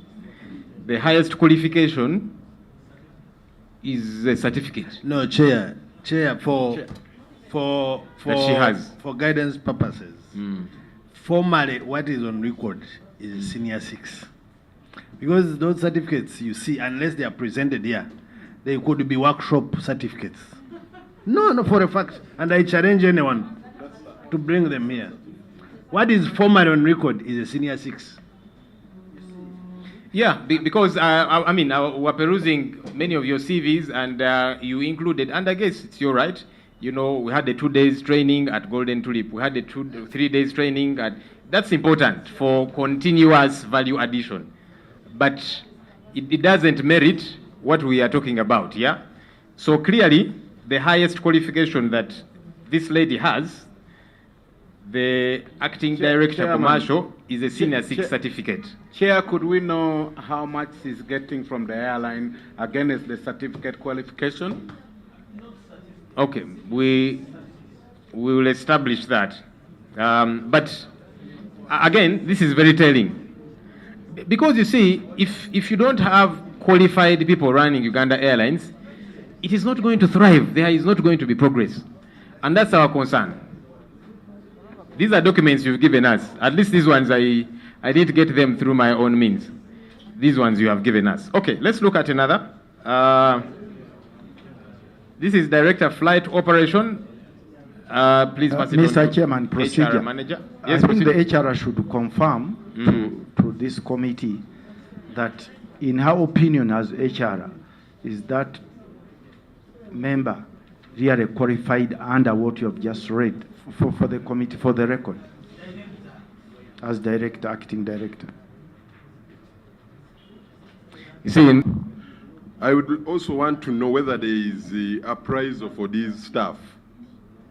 You appraise what? Penalty. How can you appraise the person who...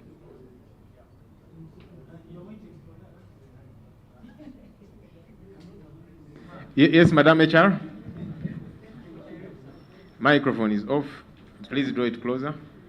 Then Director of Flight Operations, the minimum qualification and experience. The Director of Flight Operations shall be an active or retired senior pilot in command, holding or having held an airline transport pilot license, including instrument rating appropriate to Uganda Airlines type of operations, issued and validated by Uganda Civil Aviation Authority. At least 3 years experience as pilot in command in a commercial air transport of large aircrafts, management skills including selection, coaching, and counseling team members, evaluating performance, team building, administration, and operational planning, excellent communication skills, both written and verbal, including an ability to interact with all levels of the organization, computer literate and able to work independently to prepare reports to management, possess strong technical instructors and examiners background rules, acceptable to the Uganda Civil Aviation Authority, and possesses comprehensive knowledge of aviation regulations, requirements, and procedures. Okay. The qualifications of the holder.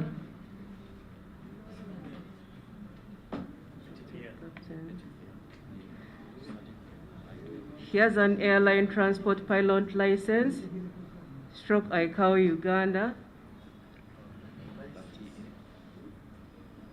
Number TA263, Nigeria 4246.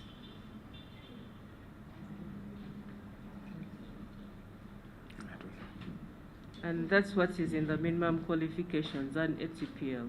A what? An airline transport pilot license.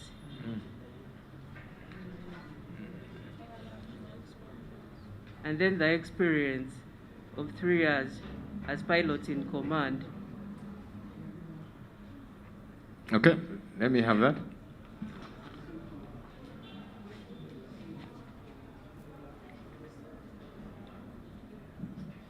Did we get all the CVs of all the senior management? Have they been forwarded?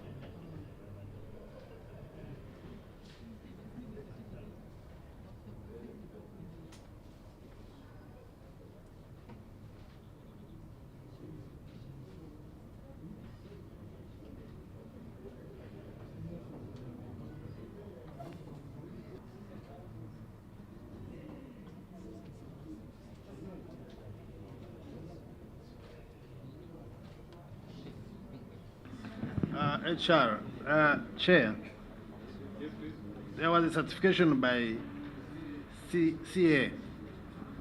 It's there. Okay, yes. Sure. Who is speaking now? HR? Okay. Yeah, Honorable Chair, I'm glad that I'm here. I can speak for myself. I'm the subject of the CV that has just been presented. I have an ATPL, Airline Transport Pilot's License.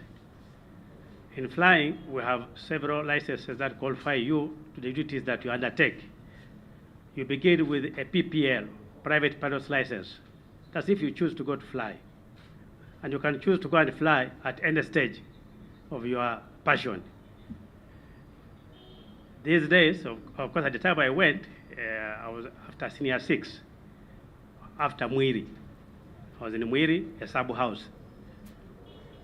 And I went to flying school. After an interview, was selected by the Director of Civil Aviation at that time. They were where we have Impala House. That's where they were housed at that time, during our days. So when you go to flying school, you go through a PPL course, which is private pilot's license, which you should accomplish at about 50 hours of flying. You are tested. If you are able, you progress. If you're not, they terminate you, because flying is not by luck. You must be able to deliver the equipment safely. Otherwise, you ruin the equipment and also destroy lives of human beings. So the training is tight and it has parameters and you must comply. Remember at our time, we went to 10 Ugandans and only 3 of us completed. It's not flying school. That's how bad it can be. So after PPL, and PPL is just a private pilot's license, for you to fly for leisure, not for reward, not for commercial.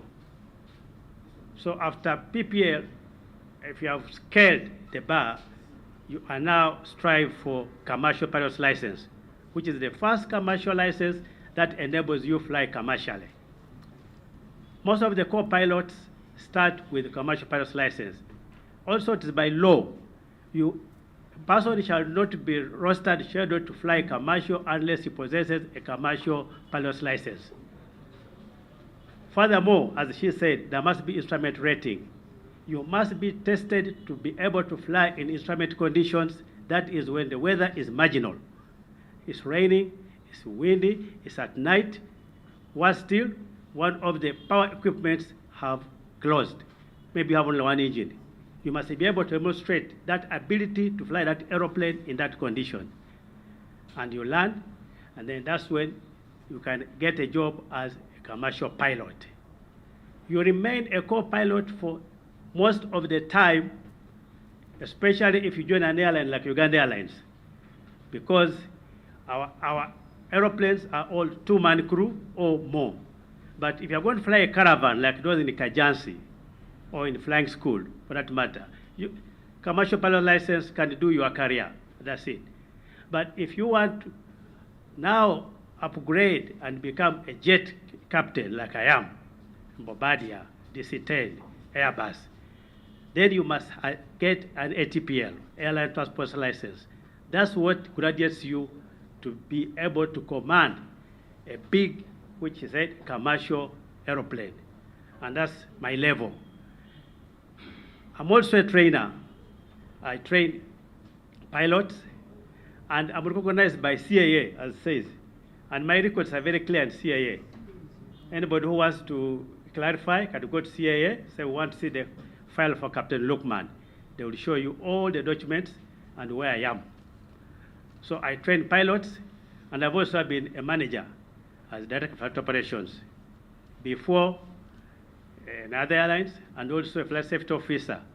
So I applied for this position because I felt I meet the requirements, and that's what was required at that time.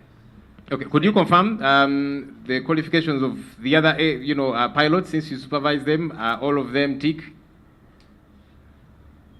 The qualifications of the pilots that we have. Yeah, most of them have commercial licenses. Actually, all of them have commercial licenses. We will only get you into the airline if you have a minimum of a CPL IR, commercial pilot's license, instrument rating. That's what we need. Okay, and that's so what you come out with from Soroti. Okay, so we probably don't seem to have a very big issue with the technical people, the pilots. Our issue is with the administrators. Anyway, we will get to the bottom of this. Because I'm an administrator also. Because I manage pilots. I'm an administrator. I'm the one who manages pilots. I train them. I get involved in hiring them, as he said. I interview them. And I make selection. I make decision. Even to find you. If I find that you are going to be flying by luck, not by competence.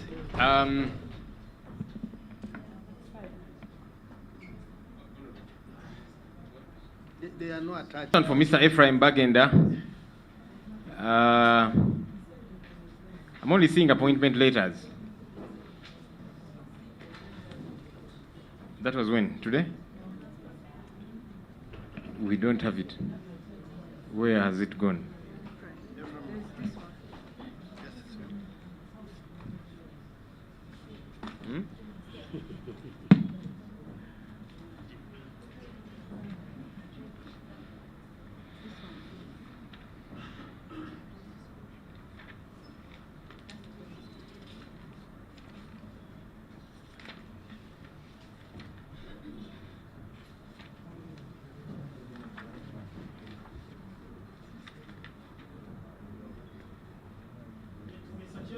Yes, Honorable Mzali. As you continue searching, maybe, I don't know whether in that list we have the aid to the CEO. We can also look at, the other time it was on appointment by the president. So this time we need to know if the appointment of the aid is by the board or still the president. And how much the aid is earning in this case, whether it's voluntary as it was before or is now on payroll. Okay, that is a question to HR, okay? Resource. I don't have a title for an aide. Maybe you're talking about her personal assistant, who is the executive assistant. She's an executive assistant, fully appointed and on payroll. Okay, that's executive assistant to the CEO. Yes. Okay, colleagues, I want us to end here for today. There is a lot we need to ponder over.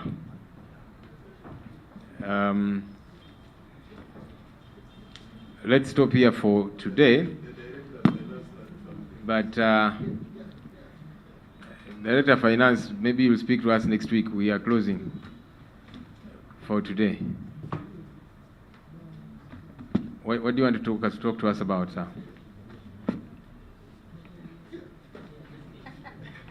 I hope for you have the right qualifications, by the way.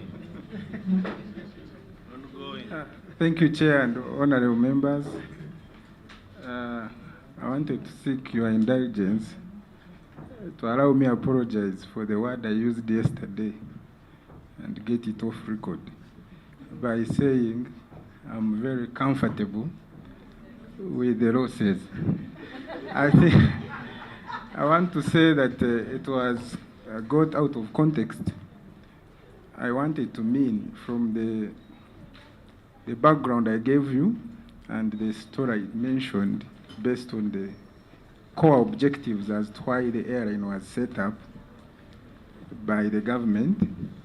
In terms of the strategic core objectives of the airline, I wanted to give you assurance as members of parliament and Ugandans that we are still on course. But I want to mention that yes, operationally we have quite a number of things we have to work on and that we are working on. So the comfort I was talking about was at strategic level because some members of parliament raised concerns that the project is getting off. I want to assure you that we are still on course in terms of the core objective, but yes, operationally we have some areas that we are also aware of as management, and with the guidance of the board we are trying to work on them, and we appreciate the constructive guidance you gave yesterday and constructive criticism. So I want to retract the comfort in general and give assurance that at the core objective we are still on course, but operationally we have some issues that we have to address. Thank you, Chairman. Okay. I want to tell the Director of Finance. Rompindi was most angry about that statement. Yes, that you are lucky. Yesterday I tried to reach His Excellency on that matter. But now that you have apologized and I didn't get him yesterday, I leave it at that. Thank you very much. Okay, like I had said, I want to hand over Madam Jennifer and Mr. Bagenda to police because we must get to the bottom of these issues. Yeah, the many discrepancies, things that are not adding up. One thing is said here, a short while after that, another is said, documents, and all of that. We must get to the bottom of this. So let me ask Madam Jennifer and Mr. Bagenda to please stand and follow our police officers.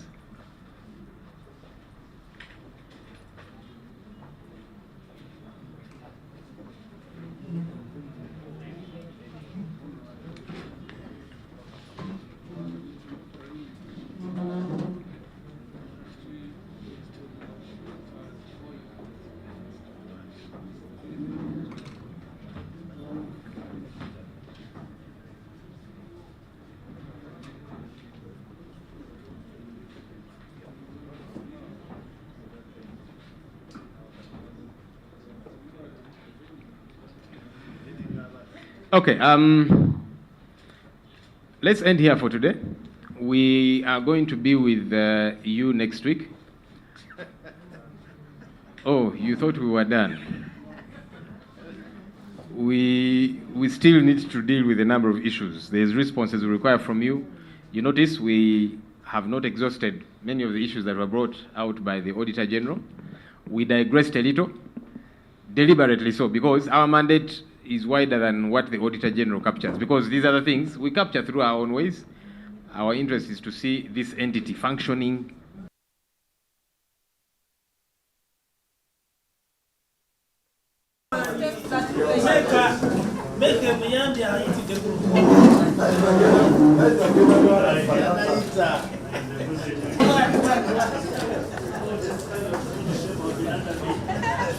Yeah, The team from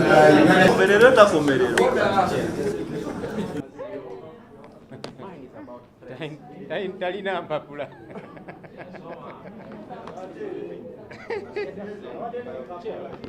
Quick one. Already some members of your committee are complaining that they are getting threats since you started the investigations into the operations of Uganda Airlines. Have you personally, as an individual, as a chair, gotten that? And what has been your experience based on the previous issues that have been investigated in this committee? Okay. Tunule wano nga bwendi. Okay. Uganda, right? Yeah. All right. So olunaku lwa leero tuzzeemu okusinkana abakulu mu Uganda Airlines okwekenneenya engeri gye batambuzaamu emirimu mu kampuni eno. Olunaku lw'eggulo twakizudde nti omukyala agikulira Jennifer Bamuturaki talina bisaanyizo biwera kuddukanya nga CEO kubanga ebisaanyizo ebyetaagisa digiri esookerwako then ey'okubiri. Naye ye alina digiri emu yokka. Naye ate leero tukizudde nti ne digiri eyo emu gy'ayogerako erabika teriiyo kubanga tumusabye transcript n'ebyogera ku digiri eyo tabirina. Agamba ya graduatinga 1994 naye emyaka 28 paka kati tagifunanga. Musimanya Makerere yamugamba nti ebiwandiiko byebyo byabula myaka 28. Naye kati ne twewuunya kati waba talina biwandiiko ebyo abadde akozesa biwandiiko ky'okufuna emirimu gino. So digiri eyo kisobokera ddala okubanga nayo nga yo teriiyo kubanga ebiwandiiko tabirina. Naye agamba tabirina, simanya abatabifunanga. Makerere bagamba byabula. Ekirala kituzudde omukyalo ono yakyusa amannya ge. Yakyusa amannya okuva ku Jennifer Bamuturaki Musiime ne yeeyituuma Jennifer Arnold Lenkai. Era n'asayininga affidavit ne deed poll nga bwe tugiyita mu mateeka. Era n'agiregisteringa ne URSB. Kati erinnya ne likyuka 2019. Naye newankubadde erinnya lyakyuka ate takozesa linnya eryo epya kubanga bw'okyusa erinnya lyo kiba kitegeeza olina kukozesa linnya pya Jennifer Arnold Lenkai. Naye ate talikozesa erinnya eryo. So tugezaako kutegeera yalikyusa lwakigendererwa ki, waliwo bye yali agezaawo okukwasaganya ebitategeerekeka n'asala akyusa erinnya kubanga erinnya lyo lyakyuka. Naye mu kukyuka ate kaakano si lyakozesa ate ng'ebiwandiiko biraga nti erinnya lyakyuka. So awo nawo waliwo vulugu atategeerekeka. Ensonga endala gye tuzudde, omukyalo ono alina kampani gy'alinako akakwate oba alinamu n'emigabo. Kampani eno eyitibwa Abavata. Yali commercial director wa Uganda Airlines. Kampani eno n'agiwa omulimu ate nga kampani agirinako akakwate. N'agiwa omulimu era nga esasulibwa $54,000 sente za Uganda busoba mu buwumbi 2. Kampani eno agirinako akakwate atya yalinga asayininga contracts ku lwa kampani eno. Contracts ne companies endala eno kampani ya Bavata nga y'omu kwabo abagisayiningira ekitegeeza agirinako akakwate oba alinamu emigabo nga partner oba ki. Naye ate kakati y'omuntu omu kati nga commercial director wa Uganda Airlines kampuni eyo ate n'agiwa omulimu. Ekyo kimenya amateeka. Ate kampuni eno okufuna omulimu guno teyayita mu mitendera gya procurement. Baginokolayo yo nga yo kye tuyita tewaliwo competitive bidding. Bagirondayo nga yo kwasaganya omulimu guno gwa buwumbi obusoba mu 2. N'emivuyo emirala gye tuzudde abakulu abasinga bano abalala nabo tebalina biwandiiko biwera. Munnange obuzibu obuli mu Uganda Airlines bwekuusa ku bakozi bano abatwala Uganda Airlines. Tebalina bisaanyizo biwera, emivuyo egiri eyo, companies zebawa emirimu zibeera companies zaabwe. Kyovudde olaba Uganda Airlines buli mwaka ekola loss. Omwaka ogwasooka yakola loss ya buwumbi 102. Omwaka ogwaddako n'ekola loss ya buwumbi 164.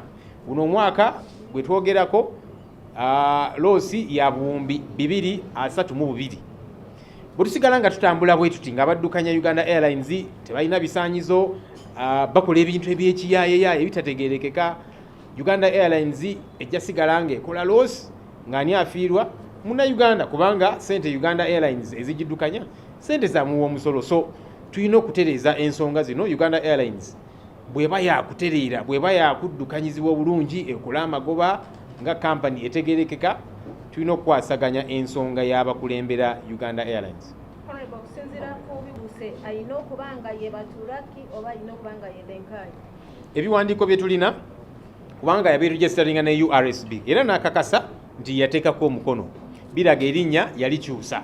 Asoose n'agamba nti bwe yamala okulikyusa eventually n'abisazaamu. Ne tumubuuza wabisazaamu otya? N'agamba yagamba looya bisazeemu. Tumubuuza kale looya bw'oba wamugamba yakikola olinawe wasayininga? Tewali. Ekitegeeza erinnya talikyusanga kulizaayo ku Jennifer Bamuturaki. Ekitegeeza ono omukyala erinnya lye eryaddala okusinziira ku biwandiiko bye yawandiika n'asayininga n'aregisteringa mu URSB, erinnya lye ettuufu ye Jennifer Arnold Lenkai. Tetumanyi oba liri yalisuula ng'alina byagezaako okwewala. Omanyi abantu babeera eyo n'aba mu kampani eno biki oba nazaayo emisango oba biki ebitategeerekeka. Naye kati erinnya lye ettuufu eriri ku biwandiiko lirina kubeera Jennifer Lenkai Arnold. Era Jennifer Bamuturaki Musiime yalisuula. Nsonga lwaki tatubuulidde tebitegeerekeka.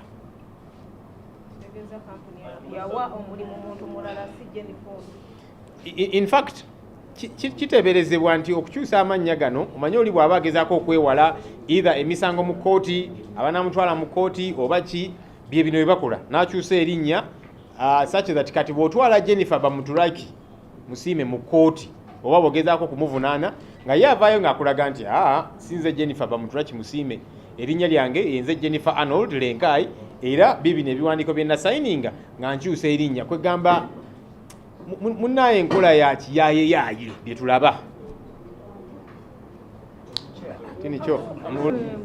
Okay, today as cosase we continued to inquire into the affairs of Uganda Airlines, and we are discovering more disturbing, more shocking issues.